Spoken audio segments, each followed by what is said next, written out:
Know that you love him. Good evening. Everybody had a good day? Everybody had a fun day? School's going great. It's coming up to the end of the year. You survived. You made it to the end. It's like Survivor. I know in my senior year we had at this time we had a class of 65. And for some reason, 10 people was just like, I had it. I'm dropping out. It's like, what? You made it. It's over. It's the last stretch. And then it's like, I've had enough school. I'm gone. See y'all later. And they didn't come back. They didn't graduate. And now they have GEDs. So I'm like, hey, if you're still there, seniors, stay. Do not leave. But anyway, as I begin to prepare for the message, I was up to yesterday, I think, debating between two messages. I have a thing with God that I flirt between sermons because it's like, no, God, I want to preach this. And he's like, no, I want you to preach this. So we're arguing with each other. I'm like, Lord, this one sounds more interesting to me than the other one. And he's like, but that's not what they need to hear. And I'm like, well, so what? You can anoint it anyway. You spoke from a donkey. You can speak from me. So let's just do the one with the better sounding title, God. He's like, no. We're going to talk about who I am today. So if I had a title, if you could put my title on the screen, it will be, who do you say that God is? You can cut the music. Who do you say I am? And in this passage, in this verse, all three Gospels record this event. Matthew, Mark, and Luke. All three of them are recorded in the same exact order. So it's worthy and noteworthy to realize, well, hey, they recorded this, all three of them. And then it's extra noteworthy to see that all three of them recorded it in the exact same order. See, the first thing would have happened is Jesus would have fed the 5,000 with the 2 loaves of bread and the fish. The second thing that would have happened was that Jesus would warn the Pharisees or his disciples about the yeast that they had. The third thing, of course, would have been Peter's confession, which we're going to speak about tonight. The fourth thing is Jesus would have predicted his own death. And it all happened in the same exact order with most of the same exact words. But if I was to choose the one, I would rather have Matthew because Matthew wrote to the Jewish people.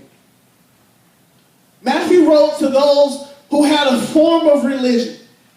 Those who should knew who the Son of Man was. Those who should knew who Jesus was. That's who Matthew wrote. And I believe that if he was to write it again, he will write to the American church.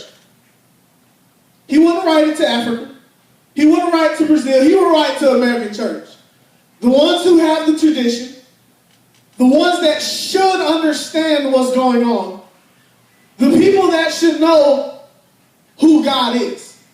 And it starts off like this. It says, I love it. It says, when Jesus came to the region of Caesarea Philippi, he asked his disciples, who do people say that I am? I was watching a video the other day on who do people say Jesus is. Some say he's a person with great morals. Other people say he's some made-up deity that didn't really exist. Some people said he's the Lord and Savior of my life that sort of gives me salvation and a free card to do what I want to so I don't go to hell. And one person said he's the Savior of my life and without him I'm nothing. But the majority of the answers were completely false. See, the Muslim people believe in Jesus. It's funny, they believe that Jesus was born of a virgin birth. They think he was just a prophet that went mad. Most religions accept Jesus. Most religions acknowledge the fact that this man was a virgin-born baby to a woman, but the part where it goes bad is when Jesus identifies himself as who he really is. See, to go on later about it, he's talking to his disciples, and they said, hey, some replied that you're the John the Baptist. Others replied that you're Jeremiah. Others say you're Elijah. And Jesus was like, oh. So y'all just think I'm some hand-me-down leftover. That's what y'all think. I wonder if he was to ask us that question today, what would we say? Well, Jesus, who are you? Or Jesus says, hey, who am I? Well, could you be Pastor Joe? No. That's not me. Could you be Pastor Keith? Surely you can be Pastor Keith. That's the wrong answer. Surely you could be Damon Thompson, Stephen Furtick. You could be one of those great men of God. And he's still saying no. But if he was to ask you, who am I in your life? What would your answer be? Who is Jesus to you? Many of us will go off on a list naming, I'm afraid to even ask the question personally. Because many of us have no idea. Many of us have no clue who the man of Jesus Christ was. This is the most mysterious person in the Bible to me. Because he's so evident, but yet so indescribable. He's a very mysterious person, but yet so obvious. Everything that Jesus said, you could almost replace and put a question mark at the end of it. Because that's the type of person he was. But it was so clear what he was saying. It was so perfect what he wanted you to do. But yet it is still hard for us to understand. It is still hard to fathom why a person will come and die on the cross for the whole world. I don't fathom it. I don't fathom why God will send his son. Because I know if I had a son, Little Devon Jr., and he was there, Dad, I want to go die for everybody else so they can go ahead. And I'm saying, no, you're getting a spanking before you're thinking about it. You're my son. You came from me and your mom, and that is a no-no here. I love you. Find another calling. But yet, so mysteriously, God says, go. Die for the people. And it continues on. And he said, but who do you say that I am? And Peter said, you are the Christ, the Messiah. I wonder what John the Baptist, or not John the Baptist, but John the Beloved, who was considered the favorite of the disciples, I wonder what he would have said. He would have probably came up with some romantic answer. You are the bride that is to come. I wonder Luke or Matthew the doctor would have came up and he would have gave some very intelligent answer. Well, Lord, that you are the creator of the universe and you was in the beginning and the end. Very detailed things. And I wonder what today that Jesus Christ would speak about if he was to ask this question. Who will we, as the American church, answer it as? Who is it? Many of us don't know because many of us think Jesus is his calling, but Jesus is not the calling. When I say he's the calling, many of us will say, he's a healer. He's a provider. He's my comforter in my time of need. And that is what he's going to look at you and say, no, that's just characteristics of me. But that's not who I am. What is my name? Who am I?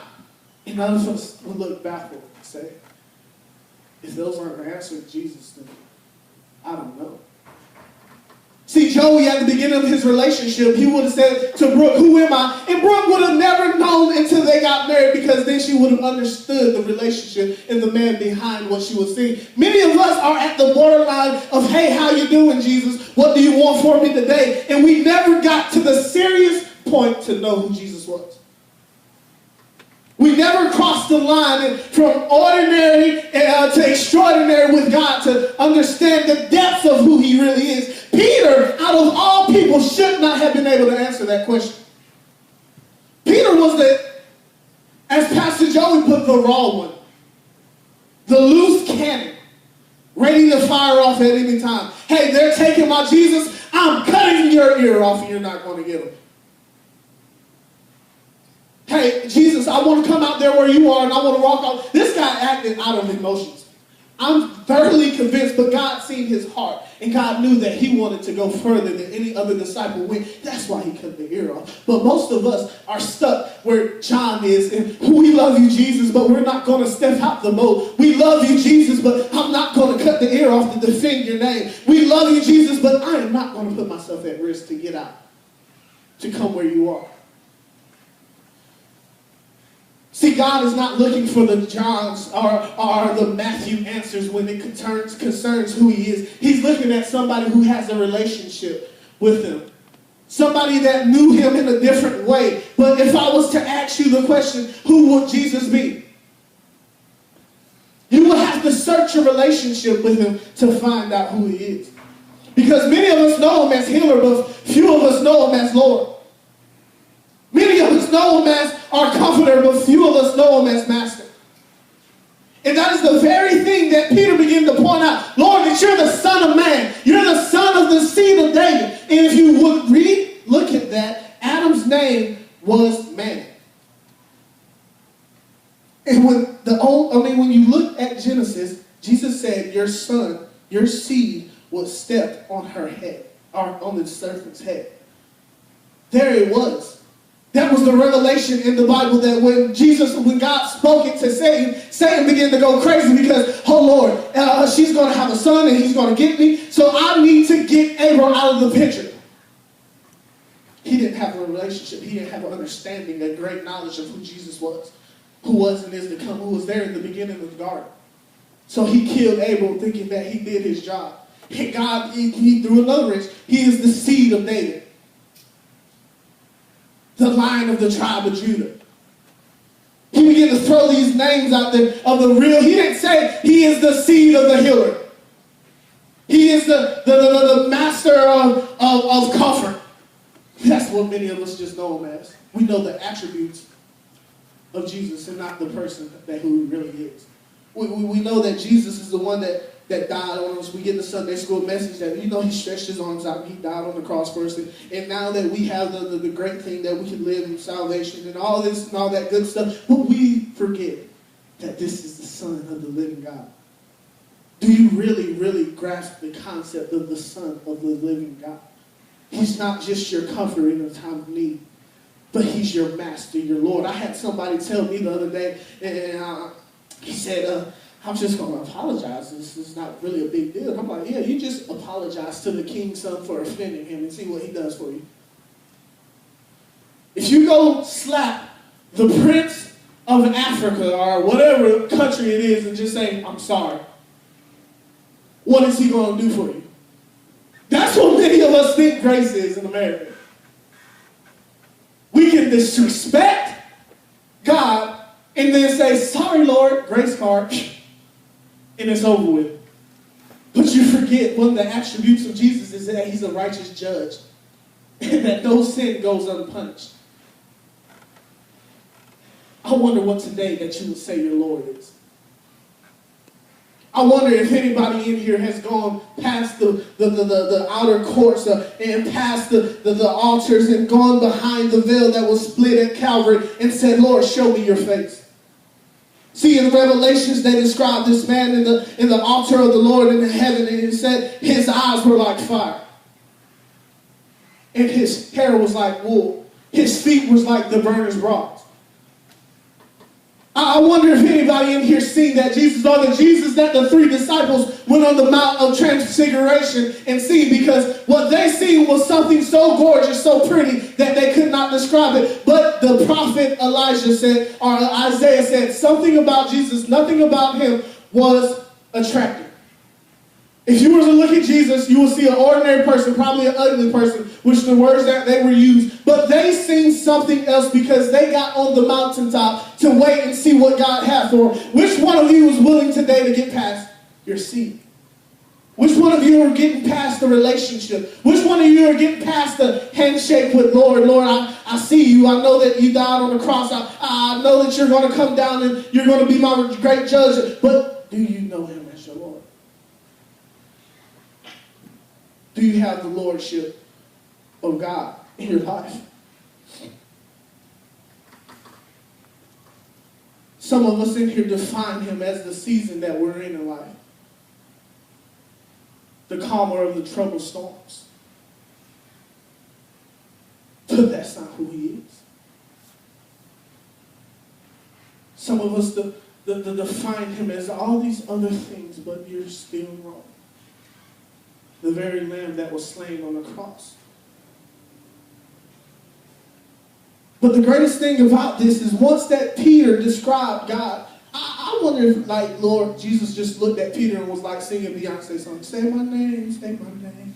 No one is around you. Say, Jesus, I love you if you ain't playing. I wonder if he did that. That's just my thought. I wonder. I have a curious mind. I mean, he knew it was going to happen somewhere. He knew Beyonce was going to write the song and it was just going to be a hit. So I wonder if he just busted it out. Say my name, say my name. You acting kind of shady. And calling me Savior. You better say my name. Whoa! Once Peter got past that point and he actually blurted it out, I believe that Jesus took it to a whole nother level.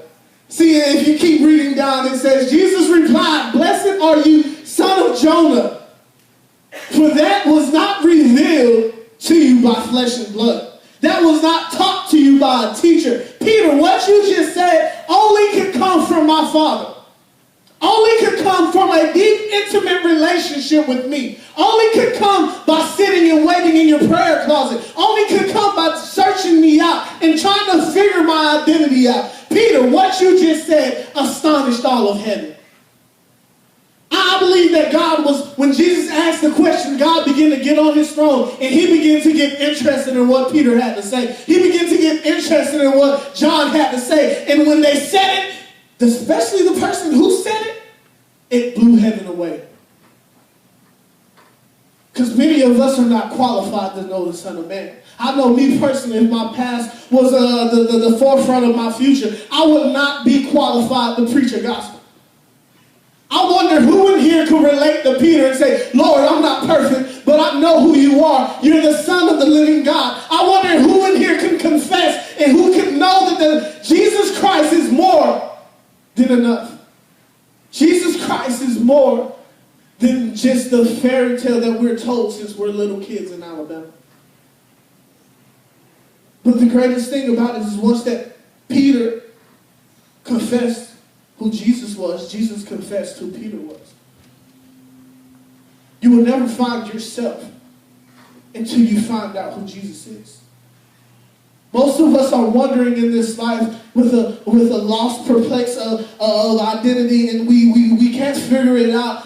We can't get a plan that consistently works. Peter was crazy up until that moment. And when God began to say, "Peter, you know me, but I know you, and I'm going to tell you who you are," he said, "Peter, guess what? You are the rock that the church will be built.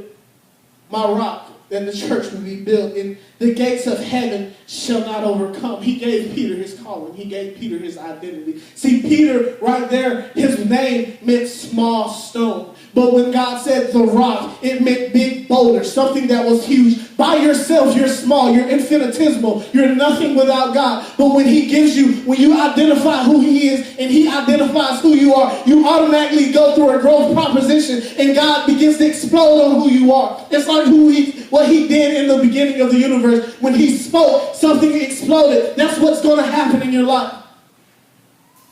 But will you get past? Or will you be the disciple that says, "Lord, that you're my comforter. You're what Pastor Keith preaches about. You're what Pastor Joey raves about. I don't personally know you. I just heard about you. I personally never experienced you. I went to the Wednesday night services that Pastor Joey puts on, and I sort of see you there. I sort of see you messing with some people, but God, I never opened up and let you explode in my life." Will you be that person? See, one of the disciples that would have been there was Judas, and we all know what happened to Judas. Some of us probably could relate. Pastor Joey is taking up 40 bags of silver, 40 pieces? 30 pieces of silver? Whoa, sorry. 30 pieces of silver, and he's giving. I wonder who can identify with being that disciple instead of Peter. Who you're willing to trade God in for softball. You're willing to trade God in for a future in the medical field. And things that sound good. But you see where Peter ended up. See, because it was never enough for him. That 30 pieces of silver only can go so far, and you will end up in a field by yourself that nobody else wants to come and dwell in. So to all the Judases in here, you have a chance to be a Peter, to get out the boat and to go experience the Jesus. Even though when Peter got out the boat and he walked his 3 steps, or how many steps that he took, and he began to sink, guess who still was there? Jesus to pick him up. You may get out, you may fail in life, but guess who's still there? You can be Peter or Judas on the other hand and go to the field, but Jesus is not going to dwell there. Why? Because the 30 pieces of silver, was that good enough for you? You could be the man on the cross who was sitting beside Jesus and had no faith at all. Well, guess what? He didn't tell him he was going to dwell in heaven with him. He told the person on this side, well, since you had a little bit of faith in this time with me, you're going to come with me later when I go to my Father's house. But that is going to be your home because you couldn't believe enough. I wonder what today you will be.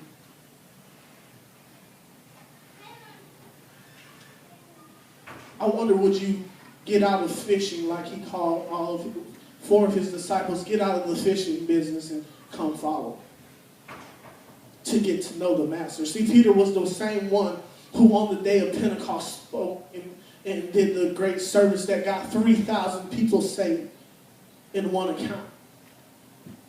Would Peter been able to do that? But see, he was also the same person that denied Jesus 3 times.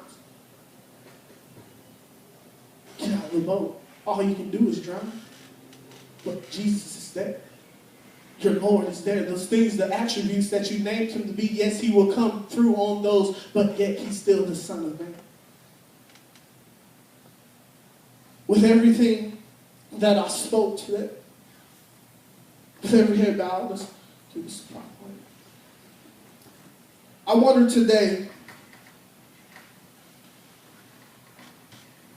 if you would say that, Lord, I have no idea who you really are. I know who you're described to be. I know who my mama has prayed to. I know who Pastor Joey has talked about. But I really have no idea who you are.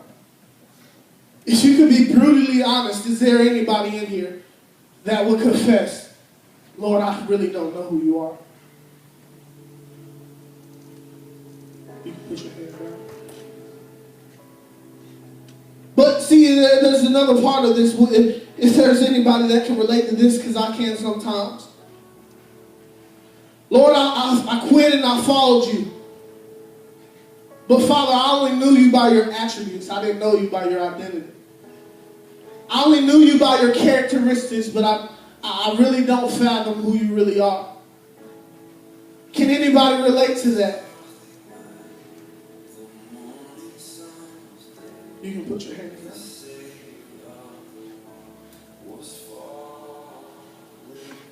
See, God is not interested in John's as much as he is in Peter's, who get out to do the real relational work that Jesus wants. Jesus craves intimacy.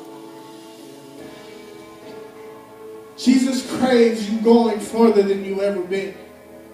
There's a story in the Bible where blind men followed him.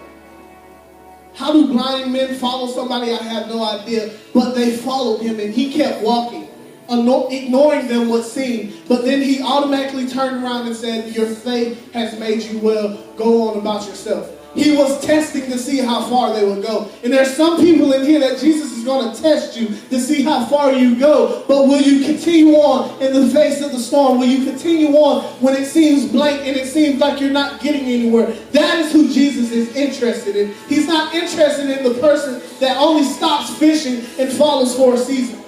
And that is the case in our generation, that we have so many seasonal Peters that love him for a season. We may be a month, we may be 2 months, but then we stop. God is not interested in the pause in the relationship with them. I imagine if a wife had her husband only for 2 months out of the year, it wouldn't be a really good marriage. And that is so what we do to Jesus. Maybe it's your summer that you are only interested in giving up. He's not interested in your summer as he is interested in your life. So the ones that answer the call, we're going to have our team come up and pray with you. And if you're fit to believe and you're fit to be a Peter, then I believe that we want to pray with you. So anybody who answered the call, you can come up. But we're going to pray with you. If you can put the music up a little louder.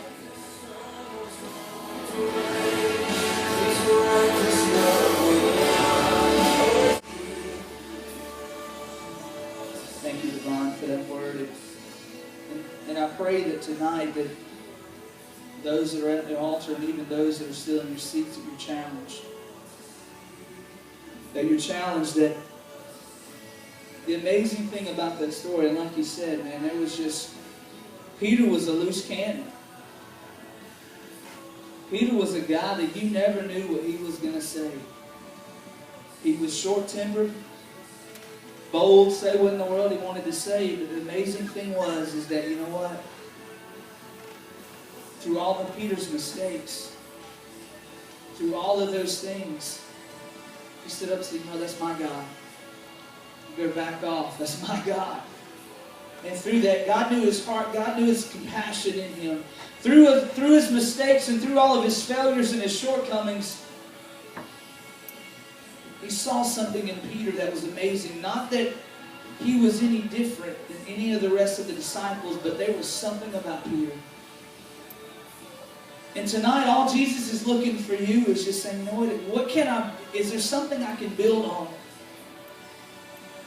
Because our lives resemble Peter so much. We're all imperfect. Sometimes we lose our cool and we say things we don't mean. And sometimes we react and when we shouldn't react and we should think. And Peter was just like us. He's no different. I believe the reason he chose Peter to build his church on is because of that reason. Because I think that we can relate to Peter's life more than any of the rest of the disciples. We can relate to Peter. So tonight, I challenge you to remind yourselves through your imperfections and through those things that you fail in daily. Remind yourselves, you know what, it's about the intent of your heart. Because Jesus knew through all of that stuff that he did, he knew that he loved Jesus. He knew that he loved him. And that he would stand up and he'd cut somebody's ear off for him. Tonight, is your compassion, is your relationship with God that strong? You're willing to cut somebody's ear off, not literally, but... So tonight, just think about that. Do you know who he really is? Tomorrow, if somebody intently come up to you and say, you know, who is this Jesus? Who is this man that you go to church and raise your hands and pray to? Who is this man? What would you say about it?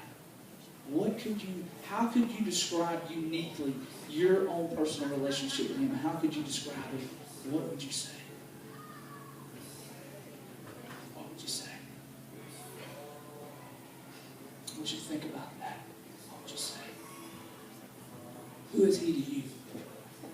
Is he just the one that just gets you out of trouble and you pray to and pray God that just, you know, promising that you'll never do it again, but tomorrow you're right back in it? Is that who he is? Is he so much more than that, guys? Because tonight when Devon asked that question, I observed in the back and I just saw many of you either were looking around like you didn't hear what he said, or either you were like, I don't even know. Don't know. You have this blank look on your faces. So tonight I just challenge you to, when you leave here tonight, to just really examine that relationship. And ask yourself, am I worthy to be a Peter? Yes, you are. But are you in a position to? God didn't ask you to be perfect. He just asked you to be available. He just asked you to be available. How many of us make ourselves available? Tonight, I think he's given us something amazing to take home and chew on a while. Something that you can take and think about next week. Next week is leading up. Sunday's Palm Sunday. Then, of course, next Sunday is Easter. And, of course, this time we're reminded about what he actually did on the cross. About what Jesus did on the cross for you and for me. But leading up to it, who do you say I am? Who am I?